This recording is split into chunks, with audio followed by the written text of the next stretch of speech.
त्यांनी जी नोटीस पाठवलेली आहे त्याच्यात अनेक चुका आहेत. कृषी मंत्री नसताना सुद्धा कृषी मंत्री ते आहेत असं त्यांनी तिथं सांगितलंय. तर आपण सर्वांनी बघितलं होतं त्यांचं कृषी मंत्रीपद कशासाठी गेलं आणि का गेलं. त्याच्याच बरोबर बऱ्याच काही गोष्टी आहेत. मला जेव्हा नोटीस येईल तर नक्कीच तिथं जाऊन मी माझी भूमिका मांडेल.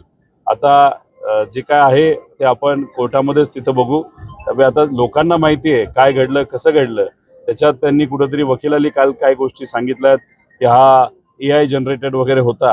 आता AI जनरेटेड जर असतं तर त्यांच्या नेत्याली त्यांची जी जबाबदारी होती कृषी मंत्री पदाची ती घालवली नसती ना. त्यामुळे त्यांच्या नेत्यांना म्हणजे अजितदादांना सुद्धा माहिती आहे की ते आत बसून काय करत होते. त्यामुळे जरा हास्यास्पद आहेत. वकील थोडेसे कमी अभ्यासू आपल्याला दिसत आहेत. तर जे काय असेल नाशिक मध्ये कोर्टाली मला जर बोलावलं तर मी तिथे जाऊन माझी भूमिका नक्कीच मांडेल.